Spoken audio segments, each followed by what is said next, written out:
Good morning. My name is Sheldon Livesay. I'm the director for Of One Accord Ministry, and today I'm going to be a reporter. I'm going to be talking about revival efforts, prayer and revival efforts that have gone on in East Tennessee for the last 50 years. Give you some explanation why about that. But we did another video called Revival is Here. Is the next Great Awakening, has it already started? Where was it going to start? I believe it's already started. We see signs across the United States, but a pulse of it, one of the key places that you're going to find it exploding outward, I believe, is in Tennessee, East Tennessee, the region around us. We'll explain that in a minute. But the video Revival is Here goes into detail explaining what to look for, how to identify revival. And the video that we're doing today is going to be more of the steps, what we see, why we can look at what's going to go on in our region and explode outward and say, yes, there is a reason. This is why God has started here. So we're going to go back and look at that today. I want to do this message looking at it from several different angles, and I'm going to try to do it without getting you lost, because we're chronologically going to start back at the beginning and come forward this morning. I want to give you some reasons why I feel this is real revival and awakening. It's the one that we've been prayed for. It's already started a few months ago. Everything that I said was, I believe we're on the precipice of seeing the greatest awakening the world has ever known just ahead of us. We live in East Tennessee, and the mountains are in horizontal or parallel lines, so that as you're looking down one of the valleys, when rain comes, it comes from the west east where I live, and I can look and you can see the rain coming. So at one point we could see it coming, but now we can feel the sprinkles of that rain. It's not the downpour yet, but we can feel the sprinkles just around us. And yes, I am one of those people that have looked for and prayed for with everything in me for the last 40 years for this revival to come. It's been my passion. In 2012, there was going to be a major prayer walk in my community. We'll go back through that. But at that point, I was saying to God, God, what part do you want me to play in this? And He said, I want you to begin to document what is going on. I want you to go to these different things that you'll be identified to and document them so that you'll be able to report on them later. And I can see now 10 years later why God has done that and the importance of doing that. Little did I know that each one of these would be a piece of a puzzle, and then as you begin to stand back and look at it as a whole, you can begin to see this great move of God that is beginning to take place in our nation in answer to the heartfelt cries of not only this generation, but the generations that have preceded us. So anyway, the Lord asked me a question. He says, if I gave you a puzzle for America, where would you start putting the pieces together? And, you know, if we had a puzzle, one of those 1,000-piece puzzles, most of us would start on the sides, right? That's what gives definition. But what if God started in the middle? Think about this. What if God gave us a puzzle and He's going to begin in the very middle of the belt buckle, known as the Bible Belt of America? Barna is a group that does documents things that are Christian events and that type of thing. They track that, and they release the most Bible-minded cities in the United States every year.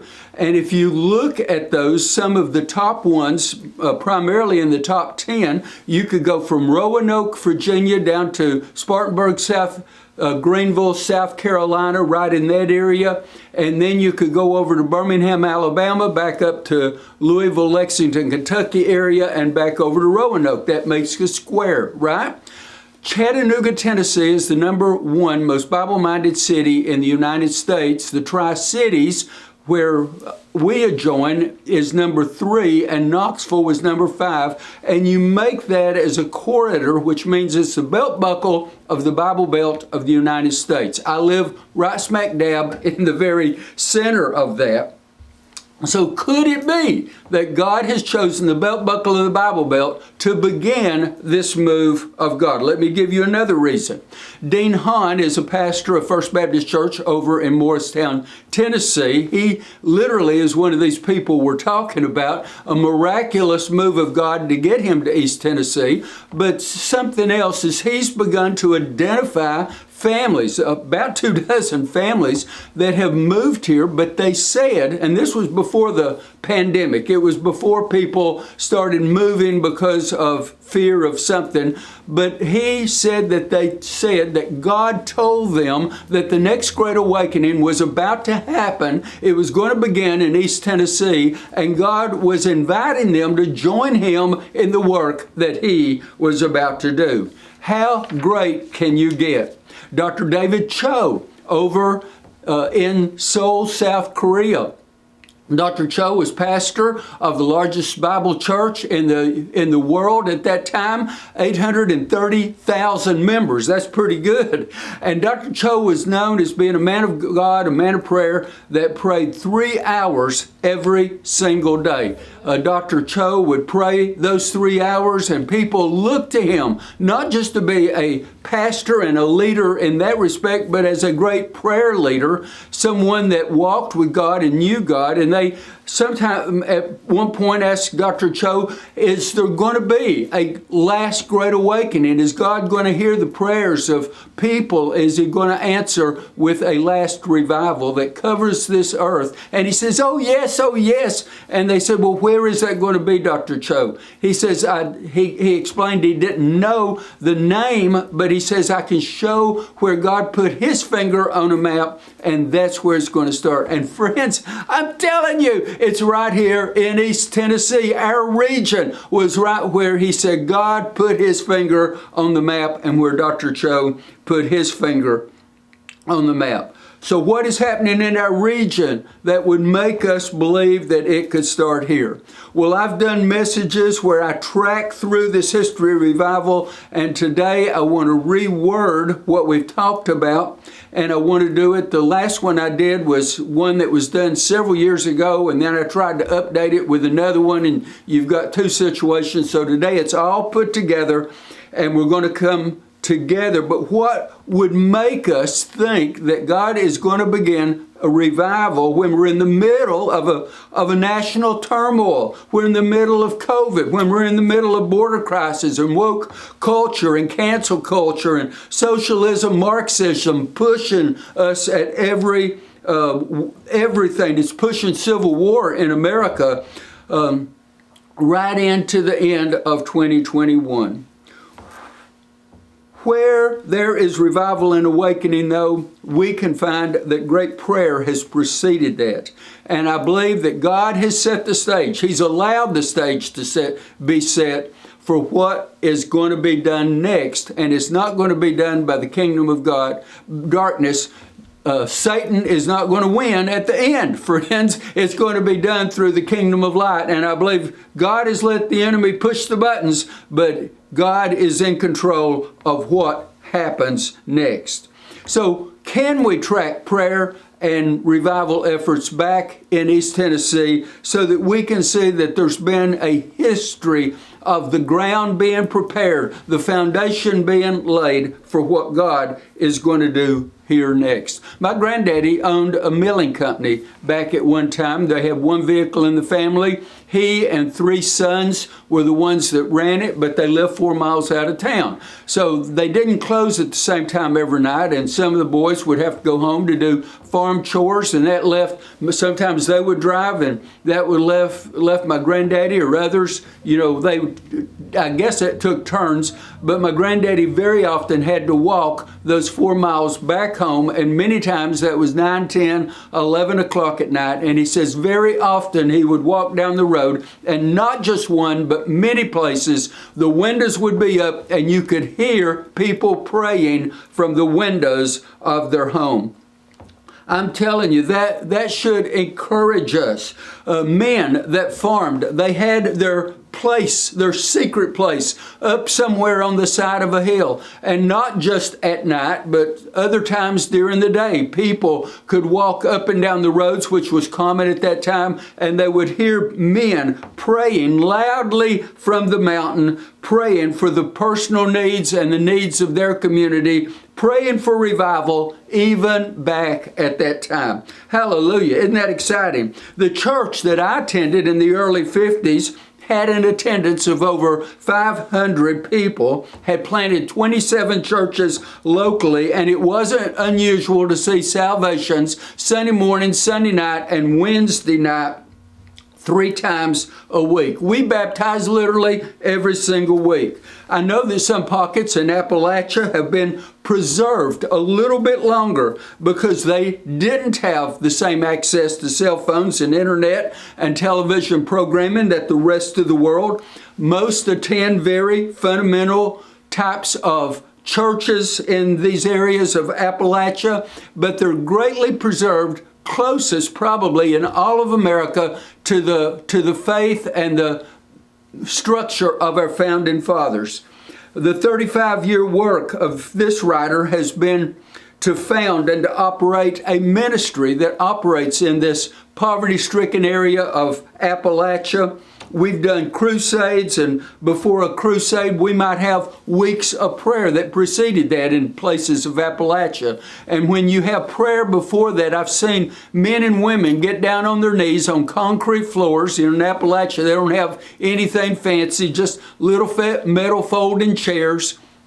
And they put their heads in their hands, and during an hour or an hour and a half of prayer time, they would weep so much that the little indentures in those chairs would be just puddles of water, cried over the lostness of the world around them. I've seen this with my very own eyes. It's exciting. But let's see if we can track modern day prayer and revival efforts. In 1970, just up the road a piece, a couple of hours, was the Ashbury Revival that exploded across the nation and exploded outward, especially through the college campuses. And it impacted our entire nation back at that time. Possibly the Jesus movement came out of that revival. And then down here in East Tennessee, in Knoxville, Tennessee, the Billy Graham Association did a Billy Graham crusade. And we know that those Billy Graham crusades never took place without prayer for several years preceding that. This Billy Graham crusade didn't just last 3 nights, it lasted 10 nights. It filled Neyland's Stadium down there with 60,000 people, which was maximum back at that time. Richard Nixon, the President of the United States, Johnny Cash attended that crusade with thousands and thousands of people coming to Christ.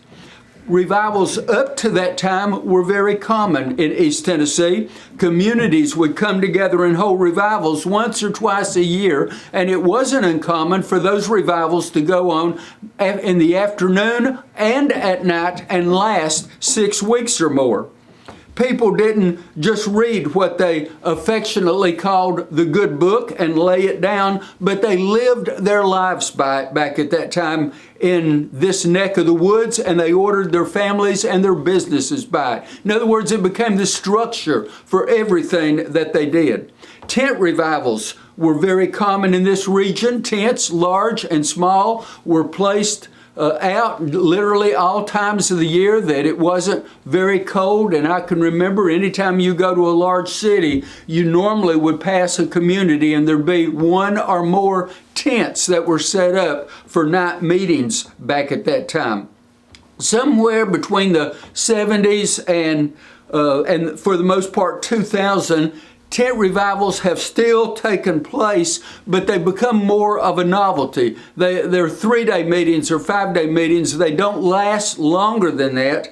And there's a key about that we'll get to in just a minute, because they have to last long enough to birth what took place in our grandfather's generation. And I've heard that it would take 6 months or 6 weeks for that for whatever God was doing to actually move and stir and change in a community to bring that about. I met Dr. Percy Ray once. Dr. Percy Ray was a famous revivalist in the early 1900s that did tent revivals all along the Mississippi Delta, and his testimony was that most of those lasted over 6 weeks, and one of the things that he said is the dynamic of those revivals changed up right about that 6-week period where they exploded outward into the community, exploded outward into a place where you begin to see a transformation of a community around you.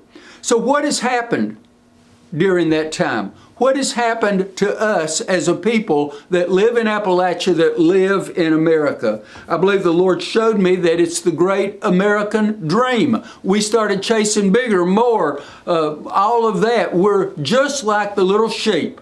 The little sheep in the parable of the 100 sheep, I don't know that that was a bad sheep. I don't know that that sheep was a rebellious sheep. I think that sheep just put his head down and he was grazing, minding his own business because he wanted more. And he would go out a little piece and run out of grass, and he'd look up ahead and there was more up there, and he would go and he would just mosey along and he'd be nibbling on that and he'd see a little bit more ahead of him. You know, at the end of the day, the little sheep looked up and he looked all around and he said, "Where is the flock?" He says, "I don't know where they are." The sheep had gotten lost, and the little sheep needed the shepherd to come and leave the 99 and come and rescue him and take him back. I think that's where we are in modern 21st century America. It's not that many of us are bad. We attend church, a lot of us do. The ones that I'm talking to today anyway, and we are not rebellious, but we have chased this American dream. That's the grass that we moseyed on and moseyed on. We've had our heads down, busy in our own agendas, and when we look up at the end of the day, the shepherd and the flock and what is going on is nowhere in sight. And today we want to begin by saying, Father, draw a circle around us today. Just you and us in this circle so that we can look up and we say, Father, Father, we're the shepherd. Leave the 99 once again and come and rescue us. Rescue me, Lord, and show me how to put my feet back where they need to be and to follow you as the shepherd once again. I believe over the last few years of turmoil in America, God is doing just that for His true people. Another piece of the puzzle that's noteworthy, in 2000, our ministry took PVC pipe, I think it was 2-inch pipe, and we made out many documents and declarations declaring this county for Christ for the next millennium. This was 2000, the turn of the millennium. And we put all of that in these capsules, so to speak, cylinders. We went and took pastors to the four corners of our county, the inroads to the county, and we buried those, and we claimed our county back for the kingdom of God for the next generation. I know over in Hancock County, and I'm thinking it was maybe 2002, but anyway, at our ministry center over there, we had a ministry center on Main Street, not a big parking lot, but on Fridays for every year, every week, a different church came and they set up right in front of our building, looking out towards the courthouse, where people would sit on benches and sit in cars and just listen. And groups, the church would come and just hold a church service, a revival service, right in the parking lot outward. They would sing the songs, they would preach the sermons, and had sound system, and you could hear it, and it was really great. In the fall, they put a tent up in Rite Aid parking lot, and then in September, enough people had gained the momentum of being a part of that they met and circled the entire city block of the courthouse, and they prayed, taking that county back for Christ for the next millennium. We gave it back to the Lord. Well, sometimes it's not always the big things either. But it's the little things that you can't see that I'm not going to be able to document today. It's the 2s or the 3s, the 5s or so that get together, and they don't spend a whole hour taking prayer requests, but they sit down together and they cry their hearts for a move of God in their community, in their families, and for revival and awakening that they believe is coming. So sometimes it's those folks that have moved God to do what He's doing today. So moving back to the city of Knoxville, from 1990 to 2000, there was a pastor's prayer summit movement. In that movement, you could see from of the 600 pastors that lived in that area and preached in that area, some 300 would get together every week in 23 different cell groups, and they would pray together. And it wasn't just one denomination, but all the denominations came together, and in the springtime they would go over in North Carolina and spend 3 days just praying. And I've been to those all but except the first time that they met. And then after that period of time, they had hired a man by the name of Bob Montgomery to facilitate. He felt like he needed to go back to school, and when he left, it just all fell apart. So we saw things like that taking place even back at that time. But I tell you, that changed the landscape of Knoxville during that period of time where that many pastors came together and prayed. Now we want to focus by going up the Interstate 75 and into Kentucky.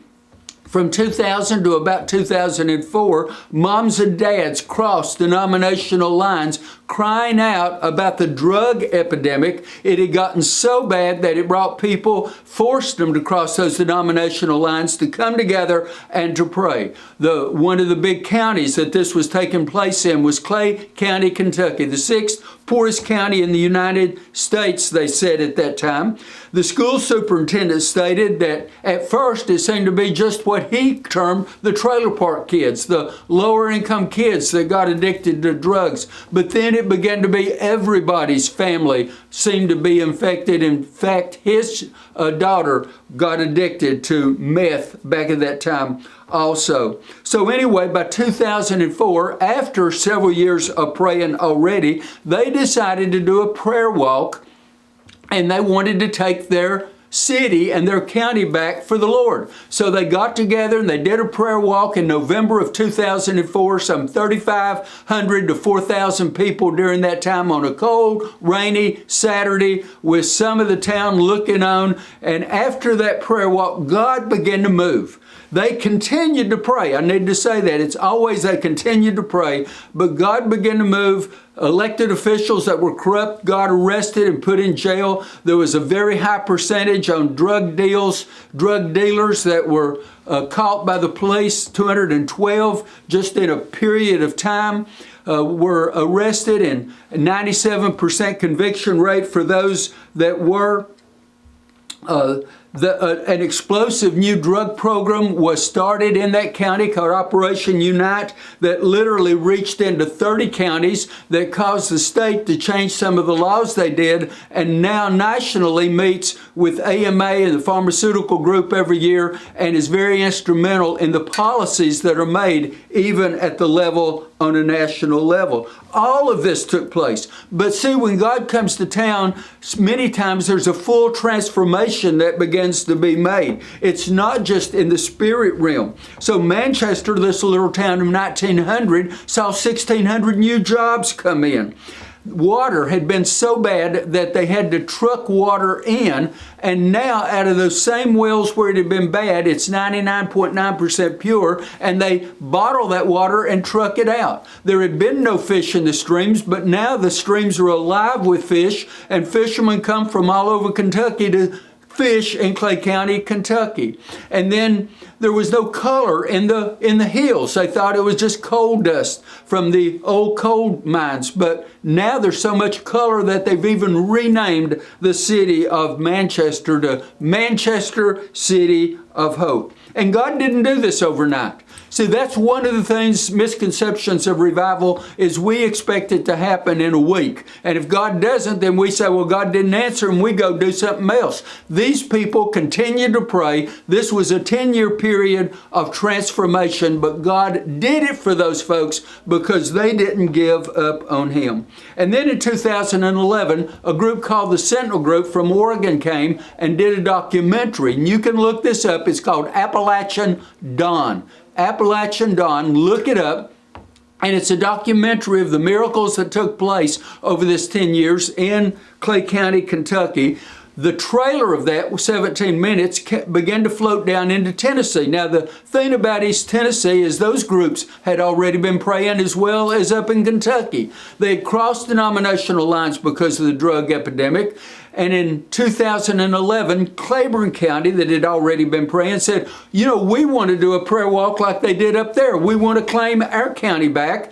And in November of 2011, 8,000 people joined in a prayer walk. Now, why is that important? It's because it's a third of the county's population joined in that prayer walk, going up to Cumberland Gap, and they pleaded with God to take the county back for God during that time. Now, the news of that got out all over, where other groups had already been praying, been doing the same thing, and they wanted to do prayer walks. So this started the Stand in the Gap Coalition. You can look it up online. Stand in the Gap Coalition, Cumberland Gap, Harrogate, Tennessee. And what you'll find out is that these other groups began to meet, and some of them did prayer walks during the summer, but by the next November, there was 7 cities wanted to do prayer walks on the same day. 20,000 people showed up, and they participated in these prayer walks. I live in Rogersville, Tennessee, and we had 5,000 that walked about a mile up to our city park. And they had a program up there, many prayers of many people praying for our community right here. God showed us how this transformation works when you do it God's way. We saw things that happened in our county. You have to really watch to see sometimes what God does, but 18 churches developed drug recovery programs in their church and started having monthly meetings. It takes money to start a drug court, but our judge wanted to start one. We didn't have any money. He said, we're just going to start it anyway and believe that the money's coming in. And he started it, and that was many years ago, and it's still very successful today. We began to see a drug coalition begin to meet. Just lots of things began to happen, all as a result of the focus and the prayers of the people that were praying. Then by 2013, the leader of Stand in the Gap was Dr. Edwin Robertson. He died. And within 18 months, the enemy had attacked, and the leaders of all 12 of those counties that were part of this county coalition were tragedy struck in some way, a different way, in each and every one of their lives, and took them out of being a leader. Dan Spurlock, that it was part of his idea to begin with, but he was a National Airlines pilot making overseas flights, so he got Dr. Robertson to be the leader, but now he retired and he came back and he took up the reins again for Stand in the Gap Coalition. And they had a next prayer walk in 2014, right at the state line on the Interstate 75 of Tennessee and Kentucky, Caryville, Tennessee, where they had one of those 100-foot crosses. We walked about a mile and a half up to this massive cross, and under the shadow of that cross, we had one of the most moving programs that I've ever been a part of. But 2014, the focus is 100 miles east to the Tri-Cities. From 2014 through 18, a little lady by the name of Judy Godat had a burden for revival, and she started knocking on pastors' doors and saying, we need to get together and pray for revival. And first it was just a couple of pastors, and then 5 and 10 and 20 and 30, and they started coming 20 miles away from Bristol, 20 miles away from Kingsport to be a part, and then they started having one meeting in Johnson City, one in Bristol, one in Kingsport on a monthly basis. They'd rotate churches until 2017. They wanted to come together and see if they could get Will Graham, Billy Graham's grandson, to come and do the revival. And so they approached him, and I was there the day that he came. They wanted him to talk to the group. And he said, "No, men, I just want to come and to pray with you today. I understand you're praying for revival, and I want to be a part." We got down on our knees. These men prayed, and I was amazed at the depths of prayers I heard. But Will Graham got up. He says, "Men, I've traveled the nation, I've traveled the world with my granddaddy, and I've not seen the depths of prayers that I've seen here ever in my life." What an amazing day that was. And then in 2018, April the 27th through the 29th, they had a 3-day crusade with Will Graham with 1,347 salvations. But I think what we see happen at that same time is very unique, and I want to share about that, because I believe that it's significant to tell you that Easter that year was April the 4th, and then we're in this period of time through May the 20th. That's when Pentecost was. So all of this happened just about exactly the same time. Because up in Kentucky, where Cane Ridge started, the Second Great Awakening in 1801, on Pentecost Sunday morning, which was May the 20th, evangelist Rick Curry from Florida was asked to preach a single message at a little Christian church up there, contemporary with the Cane Ridge Meeting House, where the Cane Ridge Revival took place. That exploded into a revival that was held on Thursday, Friday, and Saturday every week, and that lasted a couple of years, exploding outward, and now encompasses some 30 counties where revival is taking place up in the Kentucky area. So we know that revival is exploding, not just here in East Tennessee, but up there also. You can look that up, Rick Curry, Kentucky Mosaic, MOSIAC.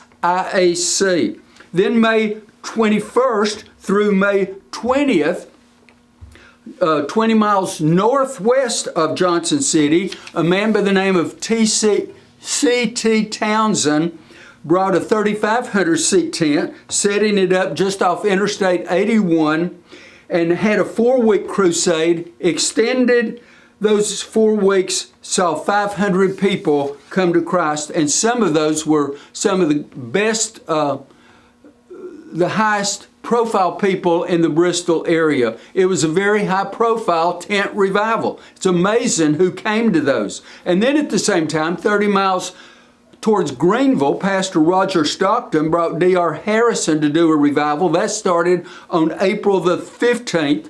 At Grayston Baptist Church. It exploded, and over a period of 6 weeks, 126 people in a very tiny little church were saved. Somebody gave D.R. Harrison a 1,500 seat tent, and another man gave him a cow field to put it in, but it was a long way from Greenville, and yet for the next 30 weeks, this tent was filled every single night. People coming to Christ. 1,200 people over a period of that 30 weeks. Let me tell you a quick story. I heard about this Greenville tent revival, and I was going to go over and see it because, right, I'm required by God to be a documenter of what's going on. The worship part was singing some of the older, more traditional songs, red hymn book songs that I not as much used to. I go to a church and we have different style of worship, and then this bald-headed preacher got up. He was very loud, preached on hell, came to the stage. That might have been preaching for the 17 or 1800s, but I just really wasn't impressed. Now, I don't know if you ever argue with the Lord or do anything like that, but I'd even gone up to ask him some questions, and he was more focused on the people that had come to Christ, and he was trying to talk to them. He didn't have time for me and didn't seem interested. And on the way home, I started arguing with the Lord. Have you ever done that? I said, "You sent me here and just wasted my time tonight. This man was a this and that. I've never seen such an arrogant preacher in my life standing up there on that stage." And God let me rant from Greenville all the way back to Cherokee High School, about a 30-minute drive or a little bit longer. And he let me just go on, and then he spoke to me, and he says, "Go back and tell me what your prayer has been for the last 40 years. And my prayer's been like this, is Lord, when revival starts, don't let me miss it. I don't care what it looks like. I don't care what denominational setting it's in. I don't care what music they sing. I don't care if this or that. If it's real and if it's you, I want to be a part of it. I further pray, God, that I'll go anywhere, do anything, not to miss it, just to be a part of something that you've started. Arrested. Have you ever been arrested by God? I was guilty. Then God asked me, what did you see tonight? Well, Father, I saw people coming really under conviction of sin and getting right with God. I even saw people literally running to the altar to make things right with God and to get saved. I saw marriages that were restored. I saw prayers of people for many years getting answered because they get up and testify that they prayed for a loved one for 10, 15 years and now they had come to Christ that night. I saw a man by the name of Haas Hopskins, and he's in his 80s. His wife had prayed for him for 40 years. He came to Christ and he never missed the tent meeting, I don't think, under that tent for the next 30 weeks.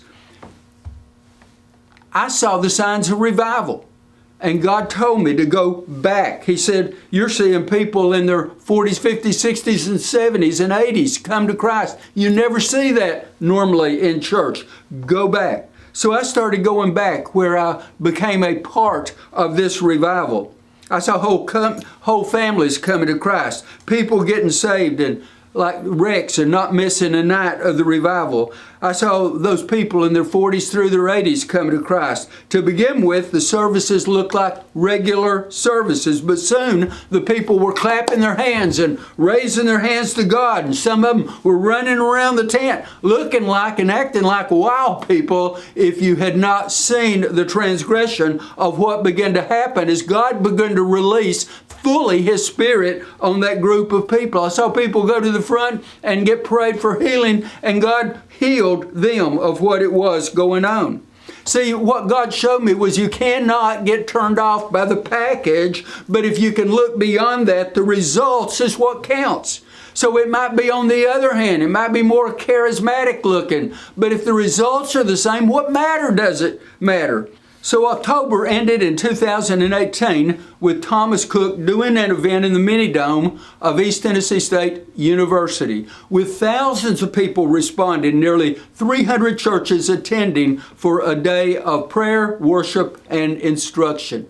2019 rolled around. We roll over to 2019 that started with Awaken Tennessee, where Dave Clayton, a pastor in Nashville, got 400 churches participating in 30 days of prayer and fasting for Nashville. In April the 27th through the 29th was the Lakeway Go Tell Crusade, where Rick Gage came to that area, and there were 700 to 800 that came to Christ during those 3 days. Back up to March the 29th, 2019, Evangelist D.R. Harrison, that had the 30-week tent revival over in Greenville, now moved his tent to Rogersville, Tennessee. There was a single service in a church called Faith Assembly in that town. They had 31 churches represented, 42 people getting saved that night. It prompted them to want to bring their tent, put it up, and in 14 weeks they saw 500 people come to Christ. August, up in Kingsport, Tennessee, 30 miles up the road from us, a group of youth got together a prayer walk. It was the largest prayer walk recorded in Kingsport's history. Now we slide down to Nashville. In September, Terry and Barbie Franklin organized a tent event called Worship City. That's on Legislative Plaza. It's 72 hours of prayer, worship, Bible reading, and it goes on 24 hours a day right under the Capitol there in Nashville. At the end of September, Thomas Cook held his third adoration event at the Mini Dome in Johnson City, with thousands of people again attending up there. In 2019, right after that, Stand in the Gap in November in Tazewell did another prayer walk, the first one since 2014. And this group saw people come, many people come and participate in that. Now we roll over into 2020. Remember, in 2019, 400 people had gotten together in Nashville to pray. They called it Awaken Nashville with Dave Clayton. Well, this year, Terry and Barbie Franklin over the Tennessee Prayer Coalition asked if they can partner with that, and 1,000 churches joined together to pray 30 days of prayer and fasting for the state of Tennessee. January and February 2020 was the 50th anniversary of the Ashbury Revival in Lexington, Kentucky, and the 25th anniversary of the Brownswood Revival down in Brownswood, Texas, all happening about the same time. In East Tennessee, Hawkins County, where I live, Pastor John Butler wanted to pull the churches together for a launch into this 30 days of prayer and fasting. So he invited Terry and Barbie Franklin from Awaken, Tennessee, the Tennessee Prayer Coalition, to come, and they would lead worship on that Sunday morning. And Sunday night, they were going to have 3 days. They brought in John Avant, that had been part of the Brownswood Revival, to tell the story about revival. And you know what? They didn't get to do that. In the worship, the very first service, God broke out, and we began to see revival take place. Now, in the Revival is Here video, I explain a little bit more about that. Today, I'm just giving you the details of the events, that if you put it all together, those become the pieces of the puzzle to let us understand here in East Tennessee and outward why it might be that we see East Tennessee as the very place that the great awakening that we've prayed for throughout generations, and our generation as well, could start right from this very place. And so this God just took over, and for 30 days instead of 3 days, this revival broke out. The pastors lost control of it and just let God have control of these services. And then COVID hit, and it changed America forever. We began to see evil rising up around the nation, intent on squelching the voice and impact of the church across America. But listen, friends, it only drove the church to our knees. It woke the church up. Now we are woke churches, right? We are awakened to prayer, awakened to fasting, awakened to the needs of our nation around us. In Hendersonville, just above Nashville, at Long Hollow Baptist Church, the pastor had locked himself up with God for 10 months, and when he came out and his people began to return to the church in December of 2020, he began to see people coming to Christ and being baptized, and up till the first of the year, they'd baptized over 1,200 people. In 2021, January and February, Dave Clayton does another Awaken Tennessee. In 2021, May the 23rd, Kingsport churches joined together also for a Pentecost service at the Dobbins Bennett Arena. The ball field was full of hundreds and hundreds of people. On the same day, Rogersville churches came together for a second annual Pentecost service at their city park, a great time of worship as well. And May 24th, Dr. D.R. Harrison opened his tent revivals again in Greenville, this time right on the 4-lane of Greenville, with over 100 people saved in the first 4 days. Beginning in since the first of the year, there have been now a surge of the churches that are exploding. One of the things that our organization tried to do was encourage pastors during COVID to begin to broadcast services through social media, YouTube and Facebook. And these little churches of 50 members began to do this broadcasting, and they would see as many as 500 people begin to watch on Sundays. We told people, people are not as afraid of getting COVID as they're afraid of COVID getting them, because God loves us, and He puts this hole on the inside of us, and He lets us know that we're not ready for what's next if we're not prepared for eternity.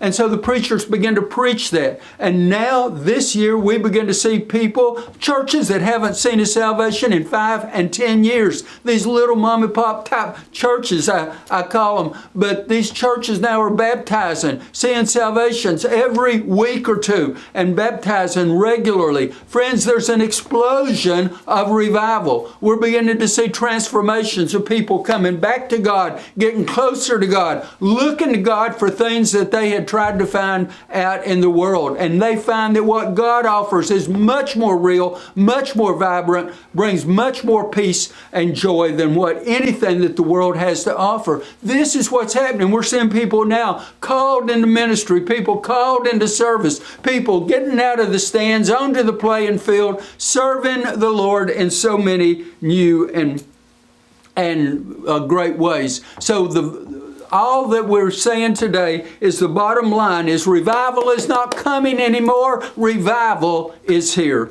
We're declaring that from the rooftops. That's what the video is about.